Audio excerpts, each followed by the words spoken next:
75 is continuity. Interesting enough, I guess in my brain I was thinking we'd already kind of talked about this, but you know where we left off on that AP exam free response question yesterday?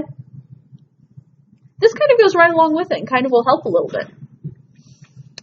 In my brain we'd already covered this, but you know, the problem with teaching, I forget what we have and have not officially covered this year. So, okay. So, continuity of functions. We're going to talk about definition of continuity down there in a moment. But to start with, we are going to talk about the IVT, aka the intermediate value theorem. Now, I will say, if you're using intermediate value theorem to support something on the AP Calc test, you could say by IVT, you can use that abbreviation. That is a commonly known AP Calculus abbreviation. So, intermediate value theorem. If f is, notice that key word, continuous on the closed interval from a to b, and n is a number between f of a and f of b, then there's at least one number c between a and b, inclusive, for which f of c equals n. Got it? Easy peasy, right? Sure, yeah. I'll just say sure to make her happy, but okay. Not a lot of letters. Okay. This is what, I mean, it makes sense once you understand what they're saying. Okay, so first of all, if f is continuous, you understand what continuous means, right? We can draw it with one swoop of the pen or pencil. You don't have to pick up your pen or pencil. Continuous flow. Okay. On the closed interval, a to b. So, closed interval means that a and b are included, right? And so, in this picture, my a and b are my 2 and 8, essentially. Okay? Like, that's what that picture is saying. So, on the closed interval, a to b, and n is a number between f of a and f of b. So, realize a and b are the x values. F of a and f of b are the y values. Okay, so if a and b are x, f of a and f of b are the y values. So meaning, okay, right here is 2, yes? F of a is going to be whatever the output is over here on the y-axis. So I'm going to call this level f of a. F of b, well, we have this point at b equals 8, right? So f of b is the y value over here. Now, x value, y value, y value. And it says n is a number between f of a and f of b. Well, guess what's representing n here? 42 is our representation here. So that is n. Then there is at least one number c between a and b inclusive for which f of c equals n. So what that's saying is that there is a value, c, that is between a and b. You see what I'm doing with that? There's an x value c that's between a and b, where f of c, so when you put c into the function, it's going to equal that value of 42, or that value of n. And so thus there is the f of c equals n. Okay, so basically, somewhere between 2 and 8, there's a number c that will be equal to something between f of a and f of b, which is the 42. Okay, so basically it's saying the x value is between these two, then the output of the y value is between those two. Now, the huge condition here is f has to be continuous. This is not true on just any old random function. It's only true if f is continuous. Okay? Did I make that make a little bit more sense? Not quite as, gibberish. Because to me, even, something like that is kind of gibberish when I first read it, until I break it down. Okay, so example 1. It says prove that f of x has a root between x equals 0 and x equals 1. What do we mean root?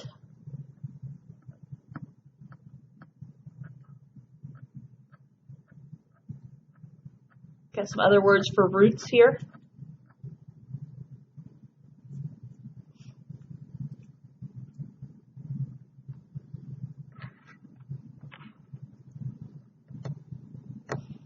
If something's a root, we might talk about it being a solution.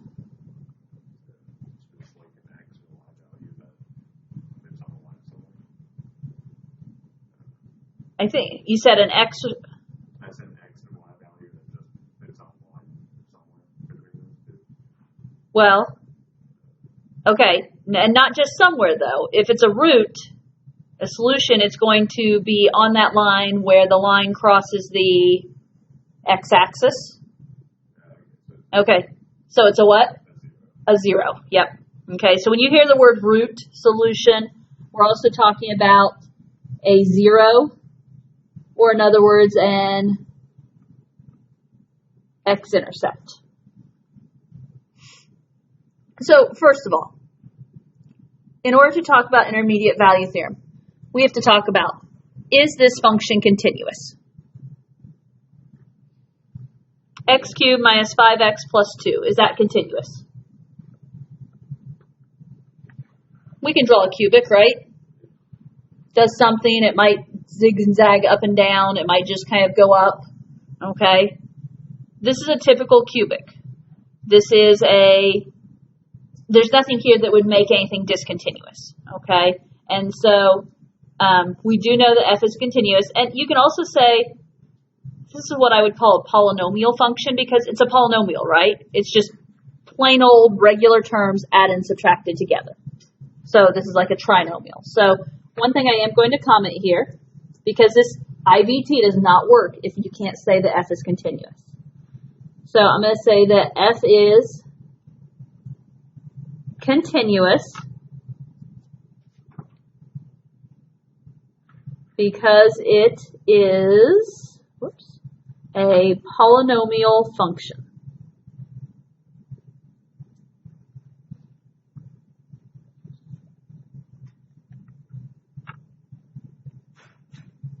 So again, in order for IVT to fly, you have to make that statement. You have to somehow be able to state that f is continuous. We just say that's continuous because there are no denominators in the function. Good question. I'm not sure I know the answer to that question. I mean, just being honest with you, I'm not sure. I feel like you can't just say, because it's not just a denominator. I mean, I'm trying to think of an example off the top of my head. Like these are all just basic terms, right? But if you throw in, that would be x in the denominator, that example. I was thinking like a 1 over x, but that's x in the denominator. Could you say, I mean, it's a possibility. I'm just trying to rule out possibilities there. Because, okay, so for instance, what if there was a tangent thrown in this function?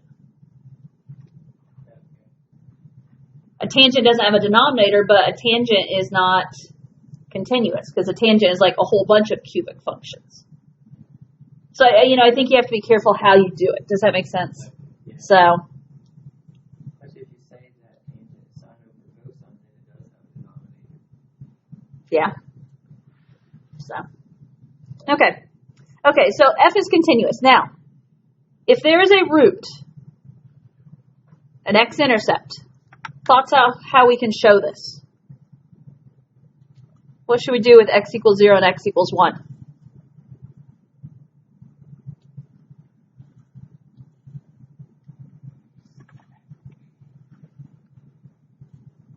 If here are x equals 0 and x equals 1, what are we going to have to know to make this happen? F of 0 f of 0 and f of 1. We're going to have to know their y values.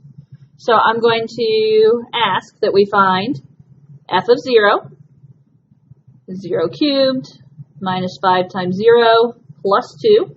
So f of 0 is 2. We also need to find f of 1. 1 cubed, minus 5 times 1, plus 2.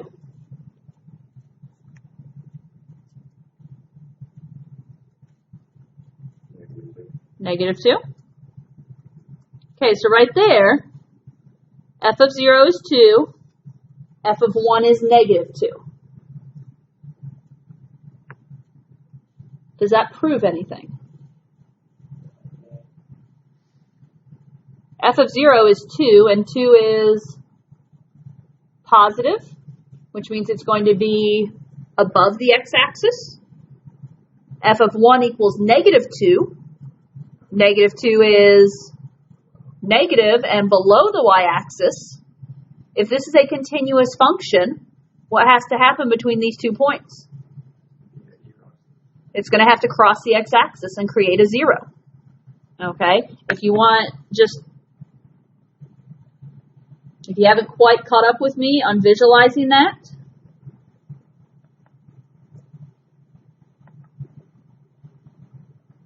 okay, we came up with f of 0 equals 2, so that's the ordered pair 0, 2. We came up with the ordered pair 1, negative 2. Well, what happens there? If I connect those 2 dots, it doesn't matter what it does. It's continuous, though. So at one point, it's going to have to cross over the x-axis. Guaranteed. And just because of the fact that one y value was positive, the other was negative. Okay? So you wouldn't even have to draw the graph here. By stating that f is continuous, and then by finding these 2 values, then you could continue and say, by what theorem did I just use? IVT. And if I put it in words of IVT,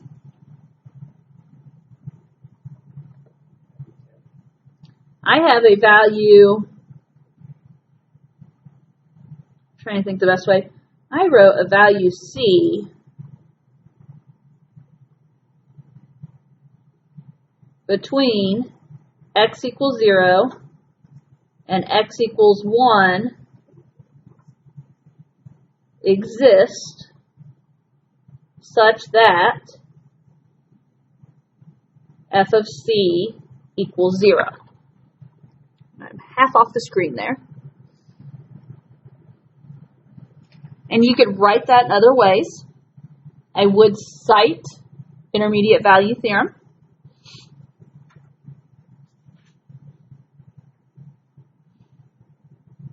We showed over here that f of 0 is 2 and f of 1 is negative 2.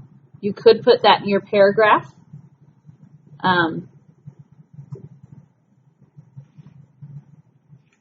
A value C between x equals 0 and x equals 1 exists such that f of C equals 0 because f of 0 equals 2 and f of 1 equals negative 2. But I've also got it written right there. Okay? On something like this, a point would probably be awarded for recognizing it's an intermediate value theorem problem and stating IVT. Okay?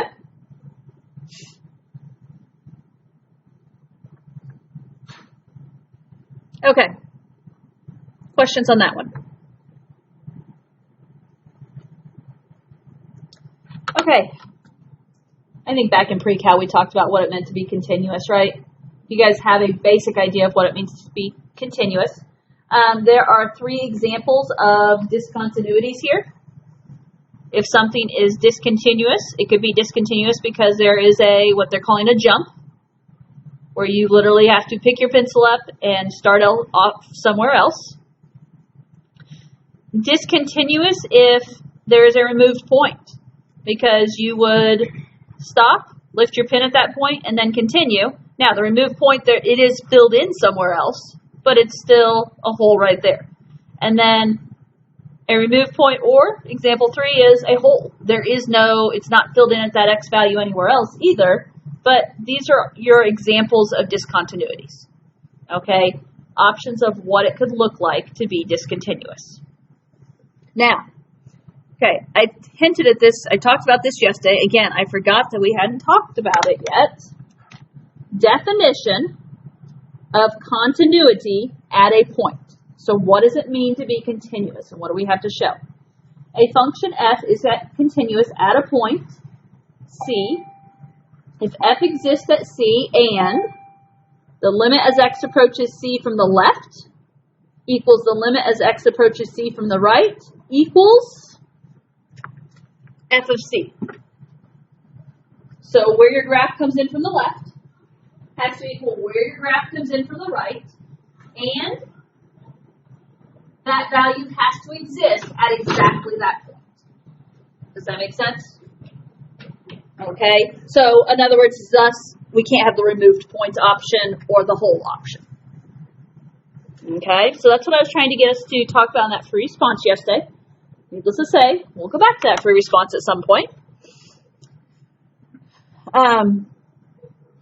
Definition of open interval continuity. A function f is continuous on an open interval, a through b, if it is continuous at every point on the interval. Versus closed interval, a function f is continuous on closed interval, a to b, if it is continuous at every point between a and b, and if it is defined at both a and b.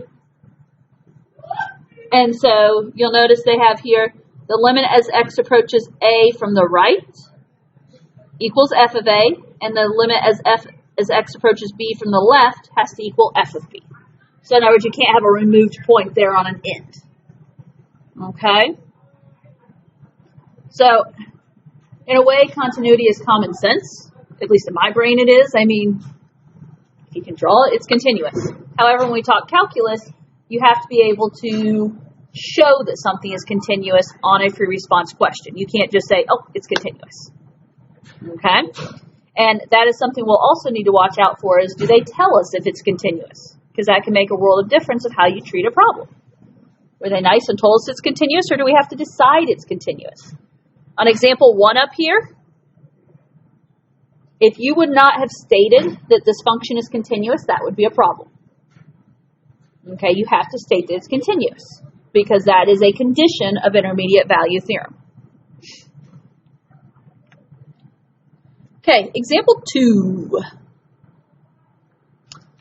Suppose the function f is defined on the interval 1 to 3, f of 1 equals 1, f of 3 equals 7. Does a number c exist when c is between 1 and 3 such that f of c equals 3?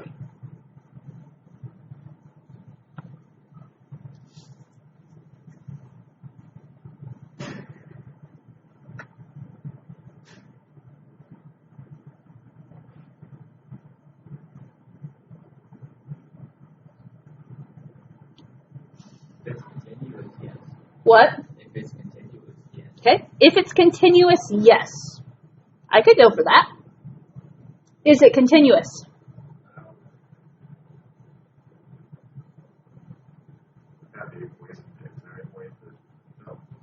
Okay, so there is no equation. So there is no way to know. The only way you can know if this is continuous is if they state it's continuous. They stated, suppose the function f is defined. Is defined the same as continuous? No. So, because they do not tell us this is continuous, we do not necessarily know that a value exists such that f of c equals 3. Okay? So, does a number c exist? And I'm going to say, I'm going to walk that line and say, not necessarily. And I say not necessarily because it could very well exist, right? There's nothing that say it doesn't, but it's one of these things we're not guaranteed.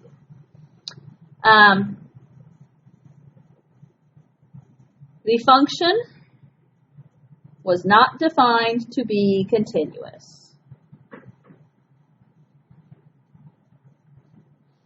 Function was not defined to be continuous. And I'm going to specify on 1 to 3. You can say on the interval 1 to 3 or on 1 to 3. So f of c equals 3 is not guaranteed.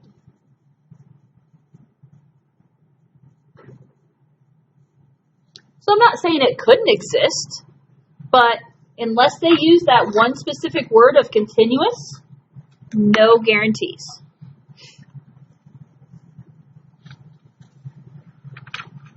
Finally all logged off. Now for 2 people working on a test, and since I didn't need to log on here, I muted myself, but I wanted to stay logged on, so if they had something they needed to question or ask, that I could be available. Okay. Example 3. Suppose f is a function that is, notice that word they used, continuous on the closed interval, -1 to 3. And what does closed interval mean? including those values. Yeah, -1 and 3 are included. Which of the following could be a graph of f? Looking like D. Looking like which one? D. D? This is the only one that has them both. Okay. And I mean, they all look continuous, don't they? I mean, generally speaking, they all look continuous, other than it's going to know continuous on the closed interval, which means the endpoints must be included. The others might be continuous on an open interval, but not on a closed interval. And yes, those endpoints are important. Okay. Moving on. Example 4. Let f be a piecewise function defined as follows. So they give us f of x, and f of x is absolute value of x plus 3 when x is less than 1, and when x is greater than or equal to 1, it's ax squared plus bx. Find values of a and b such that f is continuous on the interval negative infinity to positive infinity. So always continuous.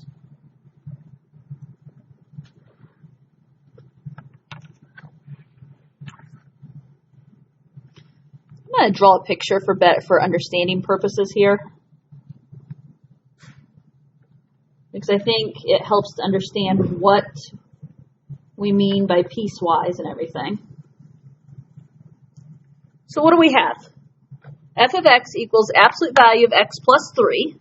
So what's the absolute value of x plus 3 look like?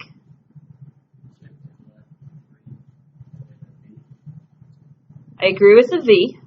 I don't agree with left 3. Okay, so yeah, and I didn't, that's hard to read properly out loud, So, okay, so it's the absolute value of x, which is a v, plus 3 takes it up 3.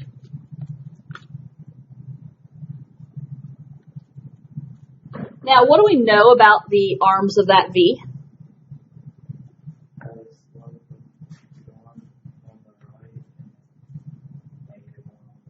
Yeah, so the idea is it's going to go up 1 over 1, right? Now, where do I draw this v?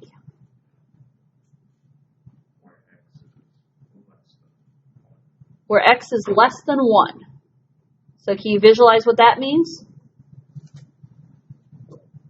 Where is 1? X is less than 1, so do I have a whole v on both sides? No. I have a full v on the left and a little stub on the right. I don't know. Now, what do we know at this point right here? It says when x is less than 1. So at this point right here, it's technically an open circle, based on the left. Now, what's it say on the right? When x is greater than or equal to 1, it's going to be ax squared plus bx. We don't know what a and b are, but what do you know about ax squared plus bx? It's a parabola, yes? So this is part of a parabola. We don't really know what this parabola looks like from here. We don't know where we're joining into this parabola. But that parabola could do a couple of different things, couldn't it? I mean, the parabola could possibly go, maybe we join it here and it's going up. Could join it here and it's going down. We could join it on the left side of the parabola and it's going to go down and then up, right? Like, we don't know what this parabola is doing. Okay, so we have some thoughts here, but we need this to be continuous. And for it to make it continuous, it all has to flow, right? Which, in order for it to be continuous, what do you know about this beginning part of the parabola?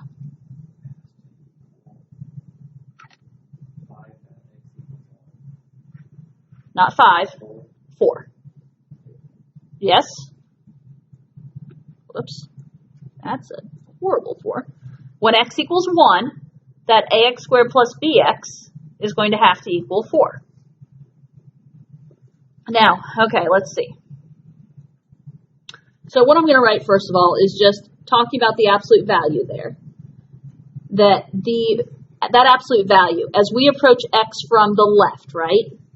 As we approach 1 from the left of that absolute value of x plus 3, we know that the limit as we approach 1 from the left is 4. Is that agreed on? Which means, okay, definition of continuity according to the front. The limit from the left, the limit from the right, and the value all have to equal 4 now. And so that was the ordered pair, 1, 4. And so right here at this point, ax squared, what did I just write? Plus bx has to equal 4. That's not a squared x squared. Okay. This is my first lesson I'm teaching today. I didn't get warm up. That's my excuse. Horrible excuse, but I got to come up with something, right? Okay, so ax squared plus bx has to equal 4. What's the x value at that point? The x value is 1. So can we come up with an equation there? We know that what? A plus b has to equal 4, right? And that is when x equals 1, right? So, find values of a and b such that f is continuous on the interval. Options of ways to write this. Well, you could honestly say that the function will be continuous when a plus b equals 4. That would be a valid answer, because are you giving values of a and b? You are in a broad sense. Could you come up with your own values of a and b? Yeah. Give me 2 numbers that add to be 4. Okay. So Daryl says, I'm going to say a is 3 and b is 1. Okay. We could reverse that too, right? You could come up with other numbers. Could you throw a negative in there? In other words, it says find values of a and b such that f is continuous. There are lots of different parabolas that could go through the point 1, 4. There's not just one parabola that's going through that point. Does that make sense? And so there are different options here. So I'm going to write the function will be continuous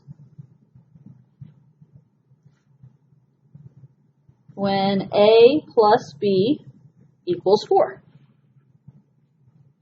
So I could write for find values,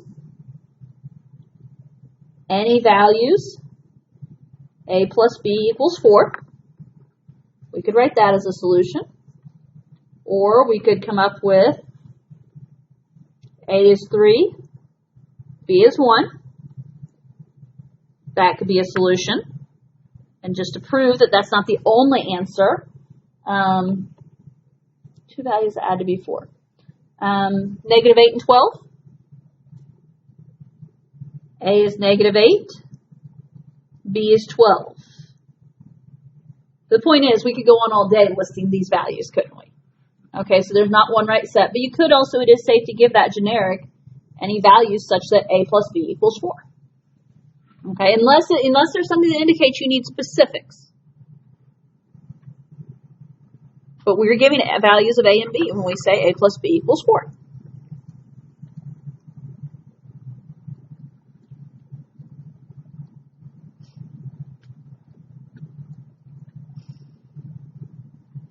Lots of piecewise functions today. Are you noticing?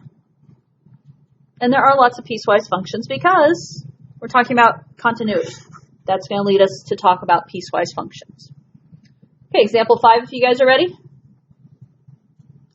Let f be a piecewise function defined as follows. So f of x is the given.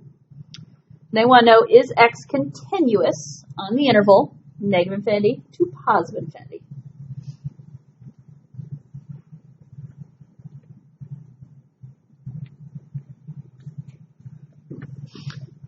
So notice on this one, we don't have an x less than and an x greater than. We have a part of the function x squared minus c squared over x plus c, which is true all of the time except when x equals negative c, right? And if you notice, why did they exclude negative c there? Right, that would cause the denominator to be 0. Okay, so they made it a piecewise function. They have to define when x equals negative c, my function equals 2c. Okay. So we want to know, is this continuous?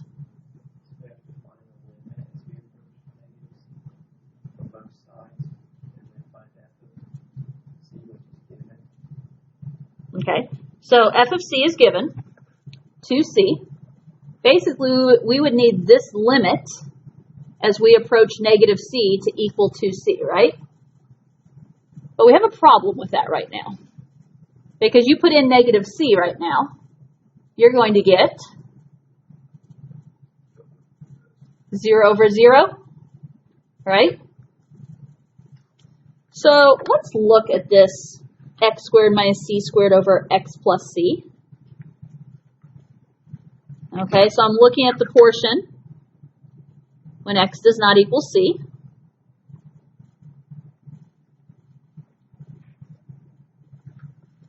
What are your thoughts about x minus c squared over x plus c? Is there any math we can do to that? Let me rephrase that question. We can factor it. Yeah, we could factor. I say my question is what math? My question should be what math can we do to it? Not is there any math, because obviously I'm setting you up for this. Okay, so we can factor. Awesome. What do you mean factor? X squared minus c squared becomes x plus c, x minus c. We've done this before, right? More with numbers, but same thing. And the advantage of factoring into x plus c, x minus c over x plus c, what happens?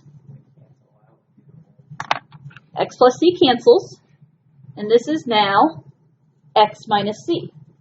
The good news about x minus c is it's no longer a fraction. We don't have the denominator equaling 0 issue.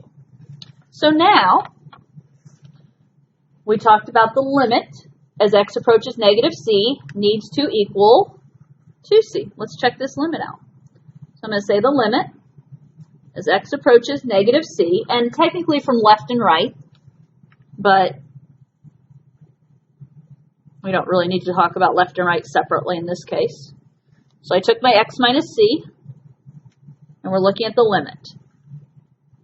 What happens here? In order to do the limit of x minus c, as x approaches negative c, we put in negative c. What is negative c minus c? Negative 2c.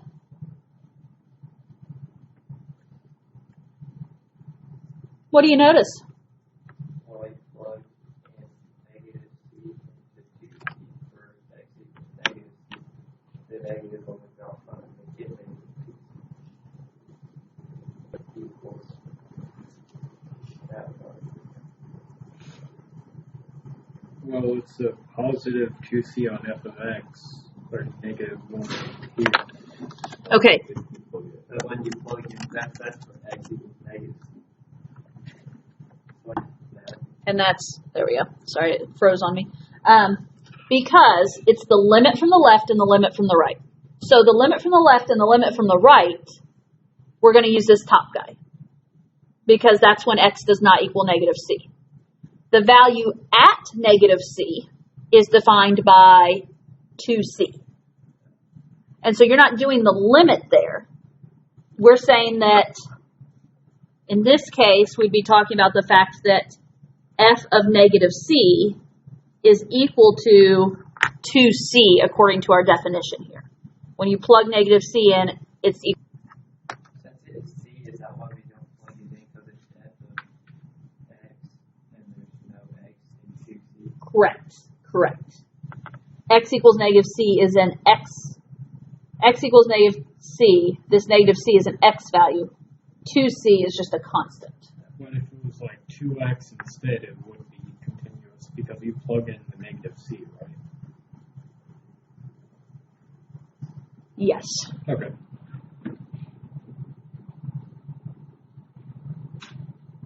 I'm there. It took me a moment, but yeah, I agree. Because that's the thing. When we say f of negative c, well, we use this bottom part of the definition when x equals negative c.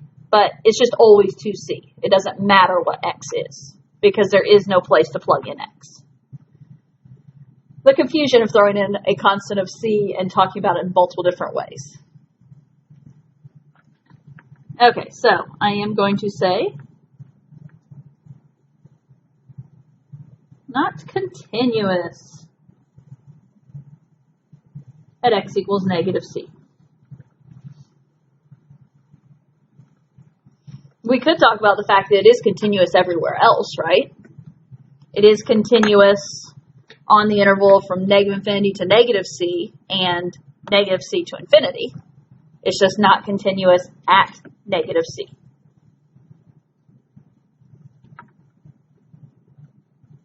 I'm going to write that. Continuous on negative infinity to negative c, union negative c to positive infinity. Okay, guys, before you close your notes, do you see that bottom left corner? Yeah, I guess we're not skipping them today. No. We'll skip sometimes, but okay, so here's how this works. When you go to do homework tonight, 7 and 8 are going to say that they are from lesson 74. However, we didn't do lesson 74. We don't know how to do fluid force. So when you hit 7 and 8 today in homework, you can't do those. So what is often done here is, okay, 74, you got to skip that whole homework set, right? Which, by the way, make sure you go to homework set 75 tonight. It's so easy to do the wrong section, okay? So you're going to do 75, but when you hit 7 and 8, you're going to flip in your book back to 74, and you're going to do 9 and 10 in their spots. So like Vincent, if you're not taking your book home and you're taking pictures, or what is it, your book's at home and you don't have it here, okay, if you're taking pictures, you're going to need all of 75, but then you're also going to need pictures of 9 and 10 from 74, or go back and do them later. But am I making sense here? Yeah. Now, for those replaced problems, do you want us to number it, like in this example, 7 and 8? I would put them in the location of 7 and 8, and then you might just put, in parentheses 9 or something, or 9 from 74 or something, so you know. Okay. Does that make sense? Or you like, 5, 6, 9, 10, 9, 10, 11. I guarantee I'm going to see it. So,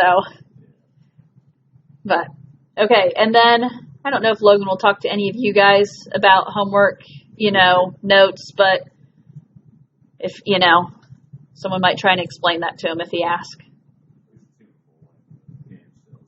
Okay. Yeah. So if you think about it, or if he is working on notes and homework and contacts you guys with questions, throw that in, Adam. Or, hey, Logan, maybe you'll watch this video and you just listen to us talk about it. I don't know if he'll watch the video or not, but